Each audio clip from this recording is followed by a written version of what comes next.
Halo Sobat FKIK, selamat datang kembali di Ikhbar, informasi kesehatan dan berita FKIK. Tempat kita ngobrol santai, tapi tetap penuh dengan manfaat. Saya Mula Akif dan di episode kali ini kita akan membahas topik yang menarik dan tentunya sangat penting bagi kita, yaitu berbagai keutamaan di bulan Ramadan. Nah, seperti yang kita tahu ya teman-teman, puasa itu bukan hanya soal menahan lapar dan dahaga, tetapi juga tentang bagaimana kita bisa menjaga tubuh agar tetap bugar dan agar ibadah tetap maksimal.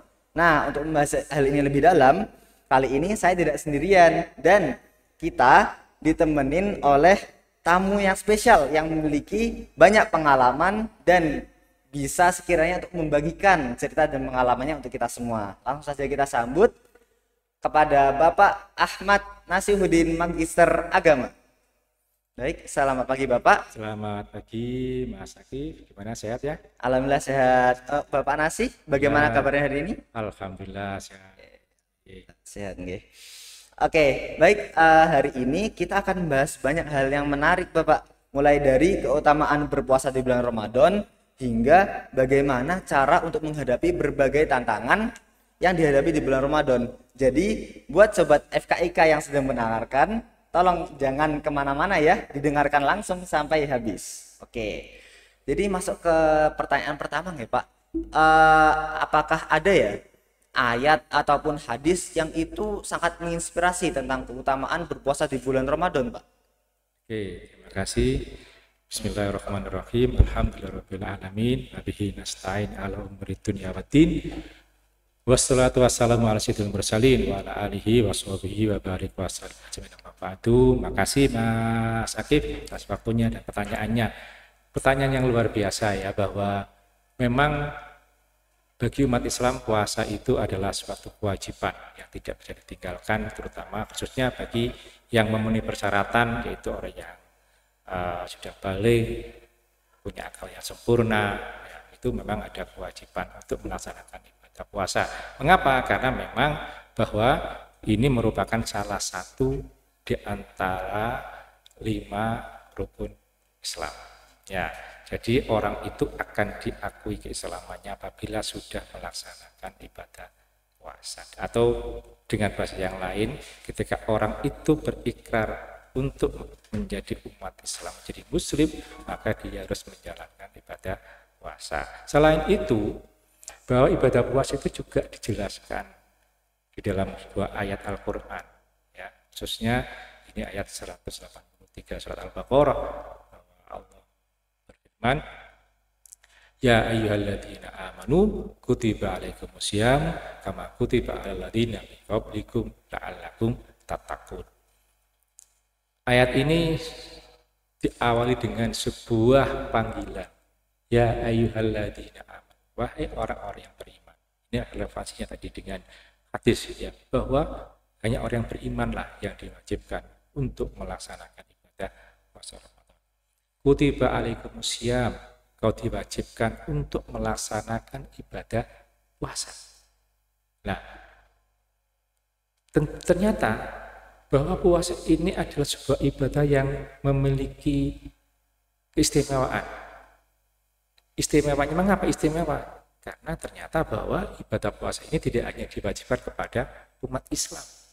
Allah menyatakan, kama kutiba alal ladzina min qablikum, sebagaimana yang telah diwajibkan kepada umat-umat terdahulu. Umat-umat dari agama terdahulu itu ternyata juga memiliki sebuah tradisi puasa. Baik mungkin Yahudi, agama Nasrani, bahkan mungkin agama Ardi seperti mungkin ada Hindu, Buddha, itu mereka juga ternyata memiliki sebuah tradisi untuk melakukan puasa. Nah, ternyata memang puasa memiliki satu posisi tertentu ya dalam setiap agama. Kemudian di akhirat ini Allah mengatakan la'allakum tattaqun. Ternyata bahwa puasa itu tidak hanya sekedar untuk menjalankan kewajiban agama, tetapi di situ ada tujuannya. Untuk apa? Agar yang melaksanakan puasa ini bisa mencapai derajat bertakwa kepada Allah Subhanahu wa taala. Itulah di antara salah satu tujuan mengapa Allah itu mewajibkan pada umat Islam untuk melaksanakan ibadah puasa. Nah, dalam hadis yang lain Rasulullah itu juga telah mensupport pada umat Islam agar betul-betul melaksanakan ibadah puasa dengan baik karena Allah. Ya, karena di situ di satu hadis Rasul mengatakan man shoma ramadhana imanan ihtisaban ghufira lahu ma taqaddam. Barang siapa yang melaksanakan ibadah puasa karena Allah, ya, jadi karena Allah bukan karena yang lain, ya, ghufira lahu ma taqaddam, maka Allah akan mengampuni semua dosa-dosanya yang telah lalu. Nah, inilah sebuah motivasi menurut saya bagi umat Islam untuk melaksanakan ibadah puasa. Karena apa? Karena Allah telah menjamin kalau orang melaksanakan puasa, maka di bulan Ramadan tentunya maka akan diampuni dosa yang telah lalu. Ya, dalam hadis yang lain Rasul pernah menyampaikan sebuah hadis qudsi mengatakan bisoimi farhatan, bahwa bagi orang yang berpuasa itu akan mendapatkan dua kebahagiaan. Kebahagiaan pertama apa? Yang pertama adalah ketika dia berbuka. Itu adalah sebuah kebahagiaan yang luar biasa. Makanya ada guyonan ya. Ada seorang ustadz yang ya guyon sambil ini tanya kepada santrinya, kira-kira apa sih yang kita tunggu saat bulan Ramadan? Apa jawabannya? Ternyata bukan yang lain-lain, ternyata apa? Adzan maghrib. Nah, itu apa? Bahwa itu menunjukkan bahwa sebenarnya di saat kita ini berpuasa itu ada farhah, ada kebahagiaan yang luar biasa. Dan itu nanti pasti akan banyak di. Kemudian yang farhah yang kedua, kebahagiaan yang kedua, karena kita ini menjalankan ibadah puasa karena Allah, maka kita akan bertemu Allah nanti. Itu kebahagiaan yang kedua. Inilah keutamaan dari ibadah puasa Ramadan. Kira-kira itu Mas. Memang banyak yang apa ya? Sebagai bulan maghfirah, sebagai bulan ampunan gitu ya. Jadi umat muslim pasti akan termotivasi begitu untuk memperbanyak ibadah di bulan Ramadan. Nah, ini langsung saja berkaitan dengan pertanyaan selanjutnya nih, Pak. Jadi apakah ada ibadah yang memang khusus dan itu dilipat gandakan atau lebih utama di bulan Ramadan? Oke, jadi memang ada amalan-amalan ya yang memang khusus dilaksanakan di bulan Ramadan. Ya. Dan ini kayaknya nggak ada di yang lain. Di antaranya adalah sholat tarawih. Ya, ini adalah sebuah ibadah yang memang hanya kita temukan di bulan Ramadan. Walaupun sesungguhnya dulu di zaman Rasul itu istilah ini tidak pernah muncul. Ada istilah sholat tarawih tidak muncul. Yang ada adalah qiyam Ramadan. Sholat malam di bulan Ramadan. Ya, karena itu di masyarakat itu juga ada banyak versi, ada yang sekian rakaat, ada yang 8, ada yang 20, bahkan ada juga yang 36. Nah, tapi intinya adalah bagaimana saat bulan Ramadan kita ini melaksanakan ibadah yang Ramadan. Ya, itu satu hal yang khusus ya untuk di bulan Ramadan. Nah, satu hal lagi yang menurut saya dan kita harus syukuri sebagai warga negara Indonesia itu apa? Bahwa khususnya kita di lingkungan kita ini di mendapatkan sebuah warisan tradisi dari para nenek moyang kita. Ketika bulan Ramadan itu kita ini dibiasakan untuk membaca Al-Quran, ya, tadarus, ya. Dan ini biasanya ketika bulan Ramadan itu akan menjadi sesuatu yang lebih banyak dilakukan, ya. Dan ini selain menjadi sesuatu yang memang dicontohkan Rasulullah ya dalam sejarahnya, bahwa Rasulullah itu ketika bulan Ramadan itu selalu tadarus memang dengan malaikat Jibril. Ya, jadi ketemu malaikat Jibril, kemudian Rasulullah menghafalkan ayat yang telah diturunkan itu setiap Ramadan itu. Kemudian diwariskan tradisi itu oleh para guru-guru kita, para ulama kita, sehingga kita sudah terbiasa ya, baik secara mandiri di rumah sendiri dengan buat target sendiri, ya kan? Oh, aku nanti harus khatam dalam sebulan, nanti sehari harus 1 juz, atau dilaksanakan berbarengan di musola, dan itu menjadi sesuatu kekhasan dari masyarakat Indonesia ya, ketika di bulan Ramadan itu setiap malam setelah sholat tarawih itu selalu terdengar orang membaca Al-Quran. Inilah satu aktivitas yang mungkin hanya bisa ditemukan di bulan Ramadan. Kemudian yang lain adalah juga sesuatu yang harus kita syukuri, bahwa ulama-ulama kita itu telah mewariskan sebuah tradisi bersedekah. Ya.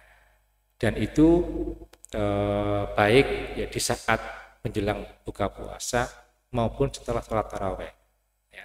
Ini kalau saat ini yang paling banyak memang ketika menjelang buka puasa, ya kan? Di situ kita lihat banyak sekali kelompok-kelompok orang yang itu membagi takjil dan sebagainya. Ini adalah salah satu sebenarnya apa ya,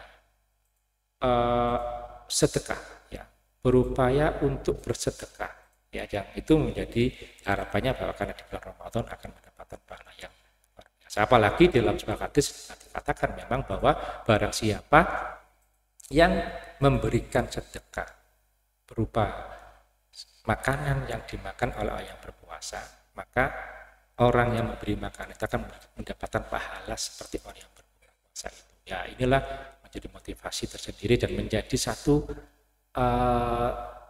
tradisi keagamaan yang khusus kita temukan di bulan Ramadan. Jadi inilah hal yang istimewa ya di bulan Ramadan. Saya kira itu. Berarti ada tadi sholat taraweh, kemudian juga memang qiraah itu sangat digas juga ya, Ya, sangat banyak, sangat marak di ya. bulan Ramadan. Dan juga tadi ada sedekah yang itu dilipat gandakan lagi pahalanya di bulan Ramadan. Oke, kemudian untuk pertanyaan selanjutnya nih Pak, ini tentang keikhlasan. Jadi pastikan seorang muslim ketika ibadah itu dia yang paling utama adalah niat dan keikhlasannya. Nah, dan ada seorang muslim yang niat ibadahnya itu bisa jadi yang lain, tidak hanya untuk Allah seperti itu. Nah, biasanya itu untuk membedakan nih Pak, apa sih bedanya seorang muslim yang dia itu berpuasa karena niat cinta kepada Allah dan berpuasa hanya untuk menggugurkan kewajiban di bulan Ramadannya, gitu Pak. Sebagai sesama manusia mungkin kita nggak bisa ya, melakukan justifikasi di orang itu karena siapa ibadahnya. Saya kira mungkin tidak perlu. Yang perlu kita adalah bagaimana kita mengarahkan diri kita sendiri ya. Bagaimana agar puasa kita ini betul-betul karena Allah. Tadi kan dikatakan imanan waktu sabar Allah itu. Nah, memang dalam konteks ibadah orang niat ibadah itu ada memang karena Allah, ada yang juga karena manusia. Lillah wa ghairu lillah. Tapi nah, ini memang menjadi satu pembeda ya, bahwa memang Allah itu hanya akan menerima puasa seseorang yang karena Allah. Tapi ingat tadi itu Allah telah mengatakan dalam hadis kutsinya bahwa puasa itu adalah ibadah untuk saya. Jadi insya Allah kalau ibadah puasa itu pasti itu karena Allah. Karena kalau riak, ya kayaknya riaknya apa yang diriakkan, apa yang ditampakkan orang lemes. Nah, kalau terjadi mungkin tidak riak tapi mungkin bisa berbohong aja. Epok-epok lemes tapi nggak musuh. Lah, berarti kan dia nggak ibadah. Ya. Tapi kalau orang niat ibadah, puasa, pasti lillah. Ya, kalau punya puasa itu. Nah, hanya begini. Ada, kalau nggak salah Sayyidina Ali itu pernah mengatakan, orang yang beribadah karena Allah itu bisa dikategorikan tiga kelompok. Yang pertama, ada orang yang beribadah itu karena dia takut mendapatkan siksa dari Allah. Nah, kata Sayyidina Ali, orang yang beribadah seperti ini itu ibaratnya seorang budak. Kenapa? Takut pada Tuhannya. Wah, kalau aku nanti gak ibadah, gak puasa, nanti saya akan masuk neraka. Ya, jadi karena takut masuk neraka, karena tidak menjalankan ibadah perintah. Kelompok yang kedua, beribadah memang karena Allah, tapi mengharapkan surganya Allah. Ini juga baik, tetapi kata Sayyidina Ali, orang seperti ini itu seperti seorang pedagang. Karena apa? Hitungannya itu adalah untung rugi. Aku melakukan ini, saya harus dapat ini. Ya kan? Itu seorang pedagang. Nah, ini juga hanya orang seperti itu, ya tidak hanya puasa, ibadah yang lain, saya ingin baca sekian, dan sebagainya. Nah, itu ya nggak apa-apa, karena Allah juga biasa saja. Tetapi kata Sayyidina Ali, orang yang beribadah seperti ini, itu ibaratnya seperti seorang pedagang. Nah, yang ketiga, kata beliau, bahwa orang beribadah atau orang berpuasa itu karena dorongan rasa syukur kepada Allah atas nikmat yang diberikan kepada kita. Nah, hal ini kata beliau sebagaimana yang telah dicontohkan Rasulullah. Rasulullah itu adalah orang yang pasti masuk surga.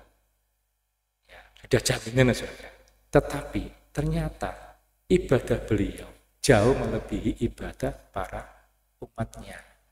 Maka suatu ketika pernah ditanya oleh Sayyidatina Aisyah pernah bertanya, Rasulullah, mengapa engkau itu ibadahnya kok melebihi orang biasa, padahal engkau sudah dijamin masuk surga. Kata Rasulullah, pun abdan syakuro, apakah saya tak boleh menjadi hamba yang bersyukur?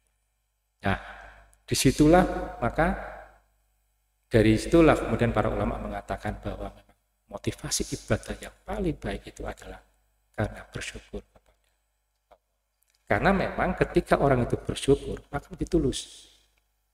Karena apa yang saya lakukan, karena saya sudah mendapatkan sesuatu dan maka saya harus bersyukur kepada Allah. Karena dalam setiap hari kita gak pernah kan lepas dari nikmat Allah. Maka ya karena bersyukur kepada Allah. Dan itu pun kalau ini kita refleksikan pada diri kita, orang itu mau berbuat baik pada kita. Kalau perbuatan baiknya itu karena rasa takut atau karena ingin dapat imbalan, itu kan beda. Kalau kemudian orang itu, ya saya hanya mengamalkan ini karena ucapan terima kasih, ya akan merasa itulah mungkin dengan begitu maka keikhlasan itu akan muncul. Ya, jadi diawali dari bagaimana kita memulai semua ibadah kita kepada Allah itu didasari pada rasa syukur. Ya, kita bersyukur, ya Allah, alhamdulillah saya bisa ngaji. Jadi kita tidak menghitung saya ngaji karena ingin pahala, enggak. Tapi ya Allah, alhamdulillah saya bisa ngaji. Alhamdulillah saya bisa sholat tarawih. Alhamdulillah saya bisa bersyukur itu. Jadi sholat tarawih itu enggak menjadi sesuatu yang dijadikan sesuatu yang harus dapat ganti, enggak. Tapi ini adalah saya karena melakukan ini karena bersyukur pada Allah. Ya, kan akan muncul rasa ikhlas. Maka dalam berpuasa pun juga begitu. Jadi mengapa kita berpuasa? Karena kita bersyukur diberi kesehatan oleh Allah. Saya bersyukur bisa punya kekuatan untuk berpuasa. Karena banyak teman kita yang mungkin masih hidup, tapi ada penyakit sehingga tidak bisa puasa. Ada yang masih hidup diberi kesehatan tapi tidak diberi hidayah untuk berpuasa. Ya, jadi caranya adalah bahwa puasa kita ini kita lakukan dalam rangka untuk mensyukuri nikmat Allah. Gitu, ya. Oke, gitu, Masya Allah sekali ya. Berarti kesimpulannya adalah bahwa jadikan semua ini sebagai bukti syukur kita pada Allah Subhanahu wa Ta'ala. Gitu ya. Ini juga berkaitan dengan pertanyaan yang akan saya berikan, ya. Jadi kan kalau walaupun seorang hamba gitu, seorang muslim niku sudah berniat dengan tulus sekali, itu tetap pastinya akan dapat banyak gangguan duniawi seperti banyak pasnya di bulan puasa ini, ingin makan lah, ingin haus dan lain sebagainya. Nah, apakah ada tips and trick khusus gitu, untuk menghindari cobaan-cobaan seperti itu? Oke, ya memang setiap ibadah yang kita lakukan itu pasti ada godaan dari setan. Itu memang sudah menjadi satu apa ya, kalau saya katakan takdir atau sudah jalannya hidup kita ini, bahwa setiap apa yang kita lakukan, kebaikan kita lakukan, pasti itu akan digoda oleh setan. Ya. Dan setan itu, ya kata para ulama itu ya tingkatan setan sama dengan tingkatan manusia. Ketika tingkatan keimanannya tinggi juga nanti setan juga akan setan yang berkualitas tinggi dalam menggoda. Ya itu dan itulah. Ya memang bagaimana cara kita ini agar bisa menjaga diri, bisa kuat dari godaan-godaan. Ya, tentunya kita harus bisa menanamkan diri kita pada diri kita. Kita kembalikan kepada tadi itu pertama ya tadi bersyukur ya. Jadi kalau memang ini sebuah kewajiban, maka motivasinya adalah jangan karena takut, jangan karena ingin dapat balasan, tapi ini karena bersyukur. Ya, itu pertama. Yang kedua, berkaitan dengan ibadah puasa. Kalau kita ini sehat, maka tanamkan pada pikiran kita bahwa nggak mungkin kita mati karena puasa. Nggak mungkin mati kita karena puasa. Jadi pasti tetap hidup. Ya itu maka walaupun ada banyak godaan harus makan ini, pokoknya ada yang luar biasa, bahkan sudah haus. Belawang kalau kita lemas tidur dapat pahala. Tidur aja. Mengapa kita harus kemudian memaksakan harus mokel ya? Kalau memang nggak sakit, terutama dalam konteks medis kita tidak apa-apa, nggak lemas baik ya sudah, kita harus ya istirahat aja, tidur aja gitu. Dan kalau kita tidur itu sebenarnya bukan cara menghitung ibadah, ya, cara kita menghitung aktivitas kita itu bukan aku tidur berarti aku nggak ngaji, aku nggak sholat, bukan itu. Mungkin bisa kita balik, aku tidur sehingga aku tidak berbuat maksiat. Nah, itu kan akan lebih ya merasa bahwa Allah pasti masih senang pada saya, walaupun saya tidur toh.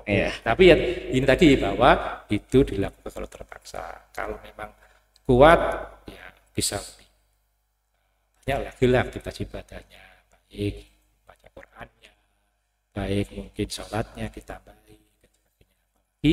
Saat ini kita kan hidup di negara Indonesia yang ternyata pemerintah juga support kita dengan mudah apa? Ternyata ketika bulan puasa itu diberi keringanan kan, kalau jam kantor kayak saya PNS, kalau biasanya kan saya harus masuk jam 7:30, pulang jam 4:30 atau jam 4. Sekarang karena bulan puasa diberi dispensasi, masuknya jam 8, pulangnya jam 3 itu. Nah, yang kuliah pun juga begitu, 1 jam pelajaran yang biasanya itu 45 menit jadi 30 menit. Ya ini mungkin sebagai satu apresiasi ya telah menjalankan puasa biar tidak sampai terganggu kesehatannya, bisa memanfaatkan untuk sedikit waktu untuk istirahat. Ya inilah yang harus kita syukuri kita sebagai warga negara Indonesia ini. Itu ya Mas ya. Begitu. Berarti dari apa ya? Bagaimana cara kita untuk mengontrol agar tidak tergoda gitu dari godaan duniawi seperti makanan dan minuman dan lain sebagainya. Itu memang sebenarnya sudah banyak kompensasinya gitu ya di bulan Ramadan, seperti tadi tidur adalah ibadah ataupun juga dukungan dari pemerintah seperti itu ya. Untuk selanjutnya nih Pak, tadi kan godaan yang mungkin berupa fisik yang makanan dan minuman. Kemudian saya juga pernah dengar kalau Ramadan itu setan-setan dibelenggu Pak, begitu. Jadi tapi saya juga lihat masih banyak dari muslimin itu ya yang masih melakukan maksiatnya mungkin yang tidak membatalkan puasa, seperti ya mungkin menggibah ataupun berkata kotor. Nah, kalau begitu bagaimana ya? Apakah ada cara untuk mengendalikan diri seperti itu? Ya, saya kira itu pernah dicontohkan ya dalam sebuah hadits qudsi yang satu rangkaian dengan hadis yang menjelaskan tentang marhatani itu. Itu dalam hadis itu dikatakan kalau kamu ini dihina orang atau diajak untuk bertengkar, maka maka katakanlah bahwa saya adalah orang yang berpuasa. Ya, itu satu statement pendek, tetapi sebenarnya bisa kita maknai yang lebih luas, ya, bahwa kita ini harus mampu untuk mengendalikan diri kita dan mencoba untuk mengendalikan orang lain yang mengajak kita untuk melakukan sesuatu yang tidak baik. Ya, nah, kemudian memang ya ada statement yang mengatakan bahwa setan itu belenggu di bulan Ramadan. Ya, sebenarnya kan ini ya ada yang memaknai memang setan itu dibelenggu, tidak menggoda. Ya, tetapi mengapa masih ada orang yang tetap melaksanakan kemaksiatan? Ya, ternyata bahwa manusia itu kan tidak hanya punya ruh yang suci, tapi juga punya hawa nafsu. Ya, itu setan itu kan hanya mempengaruhi dari luar. Hawa nafsu, ya, karena hawa nafsu ini model bentuk cetakannya memang ini adalah sesuatu yang memiliki sifat keduniawian, memiliki sifat kebinatangan. Nah, dan itu memang ya harus dikendalikan sendiri oleh diri kita. Bagaimana kita menguatkan ruh kita, karena ruh dari Allah suci, maka bagaimana agar ini bisa dikendalikan hawa nafsunya ini. Nah, ini dia dari diri kita sendiri. Makanya ya sebenarnya dalam berpuasa ini itu kan ada orang bilang ini kan kawah dan trimoko. Kita ini dipaksa oleh Allah untuk berpuasa, untuk mengendalikan diri dengan berbagai macam tadi aturan atau beberapa pesan-pesan dari Rasul itu kan mengendalikan diri. Ya, tapi sebenarnya itu ya harus kalau kita mau, karena pesan Rasul itu adalah merupakan satu nilai ajaran untuk mengontrol ruh kita, ya, menguatkan ruh kita. Ya, berarti kita harus bisa menguatkan itu. Ya, sebenarnya sebaiknya orang itu melakukan bersusah payah untuk menjalankan perintah Allah di bulan puasa ini, kemudian mencoba untuk membiasakan di luar bulan Ramadan. Nah, ketika di luar bulan Ramadan itu kita nggak terkendali, ya biasanya ya dalam bahasa itu kan dalam diri orang itu kan ada bisikan baik, ada bisikan jelek. Nah, ini ya siapa yang menang kan, gitu kan? Siapa yang menang?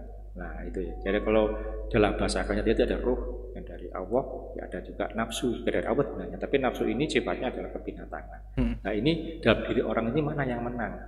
Nah, ini memang ya harus memang diupayakan bagaimana agar hati kita ini bisa terkendali oleh ruh sehingga bisa mendrive kita untuk melakukan perbuatan-perbuatan yang baik dan berupaya menjauhi perbuatan-perbuatan yang tidak baik, gitu. Ya, ini harus diupayakan sekuat tenaga dari diri kita sendiri. Walaupun mungkin bisalah ada motivasi dari luar, ya, dari ustadz, dari guru yang mungkin memberikan motivasi agar kita ini bisa lebih kuat di dalam menguatkan tubuh kita ke sifat baik kita. Nah, tapi kadang-kadang ya tetap kembali ke diri kita sendiri, ya.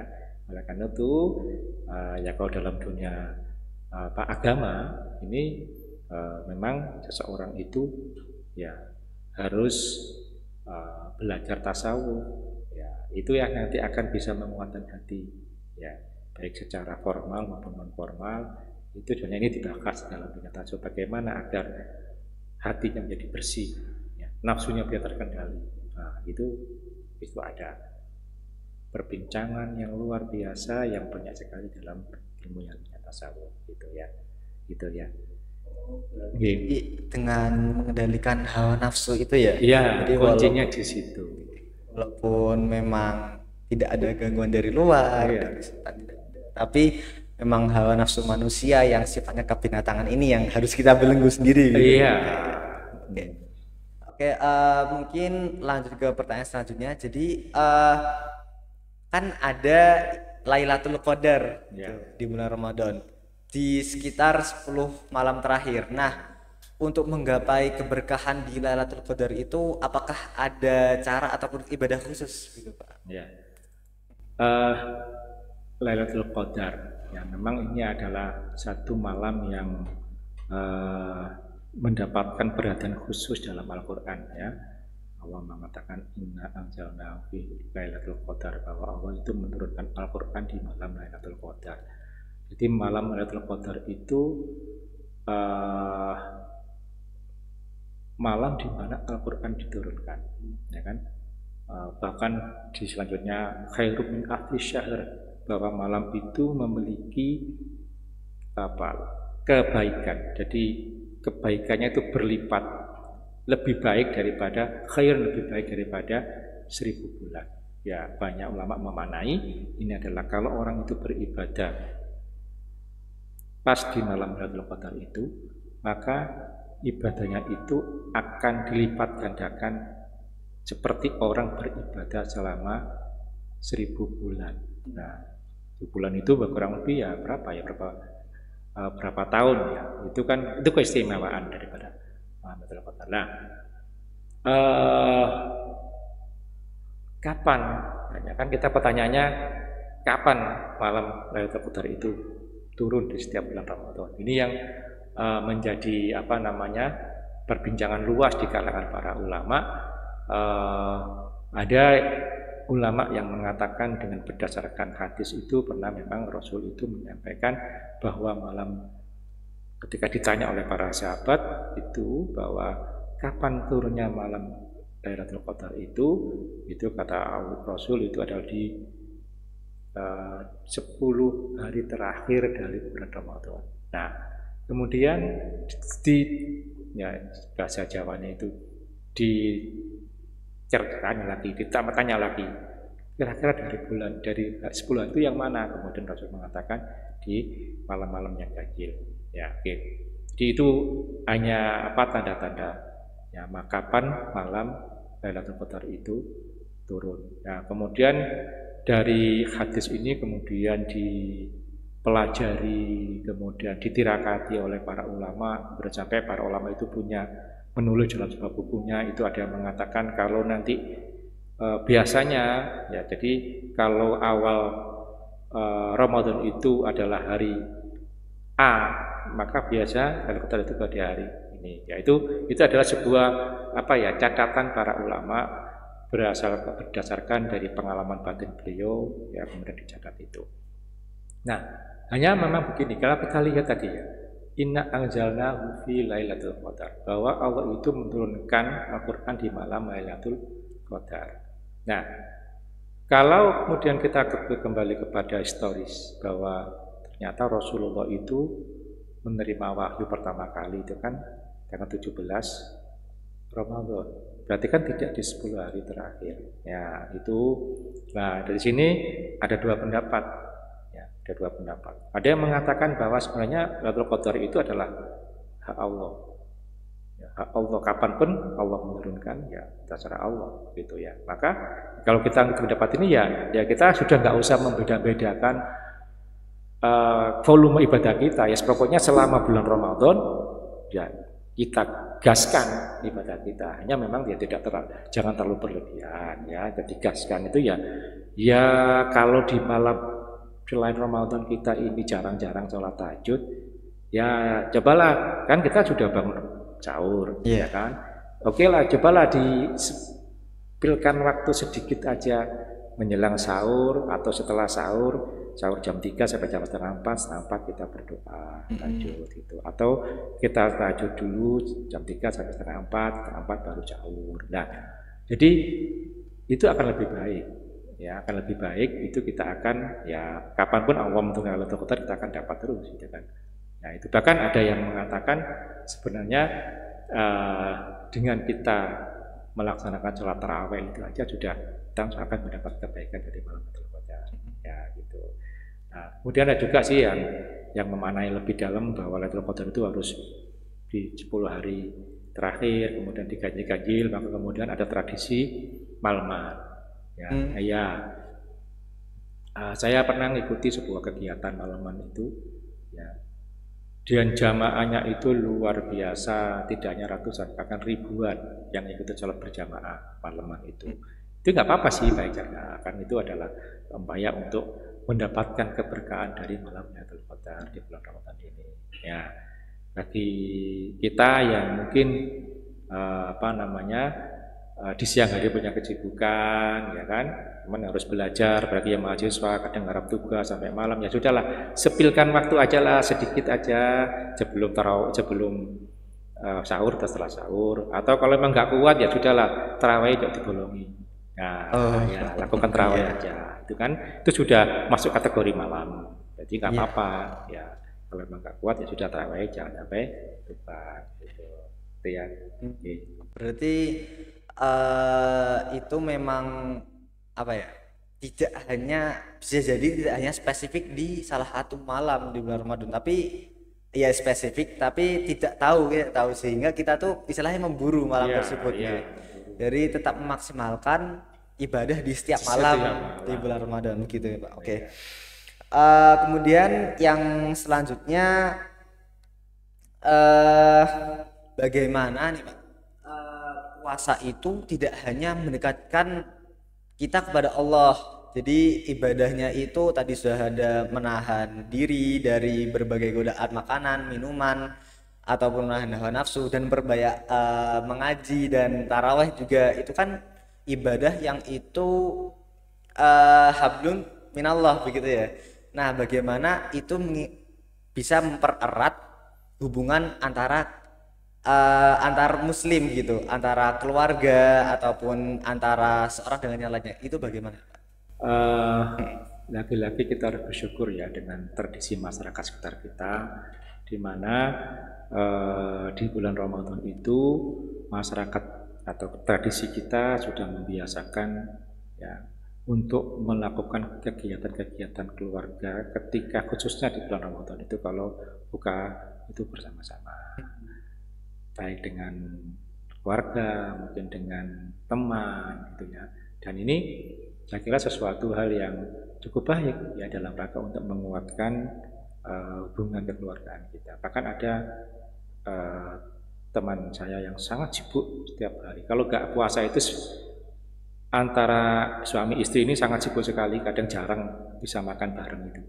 Tapi ketika Ramadan itu sang suami bilang harus di rumah. Apapun yang terjadi untuk buka harus di rumah. Ini dalam apa tadi itu untuk mengerat. Jadi memang ada satu pesan dalam berbuka puasa ini untuk bagaimana mengeratkan hubungan keluarga. Nah, tapi sebenarnya ada satu hal yang mungkin ini sifatnya hablum minallah, tapi bisa kita rasakan bisa berdampak kepada hablum minannas. Tadi kan saya katakan bahwa di dalam berpuasa itu ada farhatani, ada dua kebahagiaan. Pertama kebahagiaan kita di dalam menemukan buka puasa, ya kan? Nah, di situ sebenarnya ini ya kalau kita bisa mengambil pelajaran tentang buka puasa itu, mungkin kita akan memiliki bahwa puasa itu memiliki dampak sosial yang luar biasa. Yang pertama karena kita ini berpuasa, kemudian ketemu segelas air, ya kan? Itu kan betapa bahagianya kita. Hanya segelas air. Yang mungkin kalau nggak puasa, ya kadang kita jarang minum itu. Tapi ketika puasa, betapa berharganya segelas air. Ini kan bisa kita ambil pelajaran. Ternyata bahwa di sana banyak orang yang seperti kita saat ini, gitu kan? Ya, bahwa orang yang mungkin karena nggak mampu sehingga harus menahan lapar, kemudian betapa bahagianya ketika dia menemukan segelas air. Nah, itulah mungkin kita refleksikan dalam diri kita, ya berarti ya kita dengan merasakan apa yang telah mereka rasakan, maka jangan lupa kita berbagi pada mereka, gitu kan? Nah, itu ya. Itu adalah salah satu di antara makna ya bagaimana kita memaknai kita berbuka puasa itu. Dan memang sebenarnya puasa itu memang berat ya. Jadi beratnya itu ya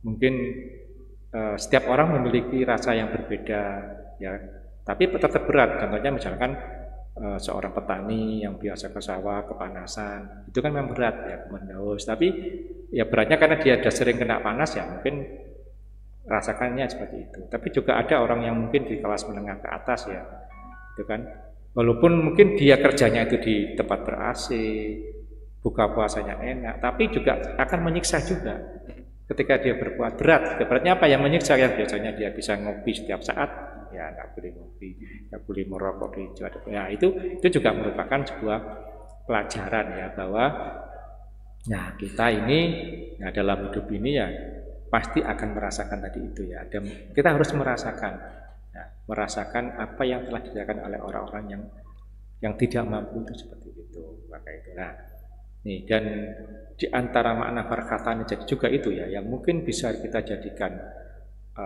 satu pelajaran. Bahkan ada ulama yang mengatakan orang itu lebih bisa mencapai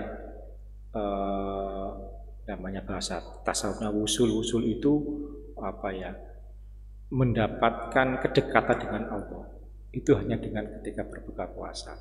Nah, ya, apabila orang itu mau memaknai bahwa sesungguhnya ternyata kita ini manusia ini lemah banget. Lemah banget. Kita hanya dengan segelas air itu bahwa kita sangat butuh dengan namanya segelas air ini. Ya, itu kan berarti ya Allah betapa lemah kita ini. Yang besar hanyalah Allah. Maka nggak boleh sombong kita ini, ya kan? Ya itu jadi salah satu di antara mana-mana dalam berbuka puasa itu, ya. Itu. Oh, gitu. Ya. Baik, kebetulan ini sudah selesai. Alhamdulillah sudah selesai semua pertanyaannya tentang keutamaan di bulan Ramadan di episode kali ini. Jadi ya semoga banyak lah dari berbagai pertanyaan dan juga jawaban yang sudah disampaikan oleh Bapak Nasih sebagai narasumber kali ini, agar bisa menjadi suatu manfaat dan pelajaran yang bisa kita terapkan di keseharian kita, terutama di bulan Ramadan ini.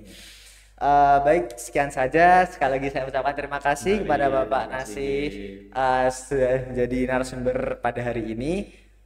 Langsung saja kita tutup. Kembali lagi dengan saya Mula Akif. Kembali lagi di episode Ikhbar selanjutnya. Wassalamualaikum warahmatullahi wabarakatuh.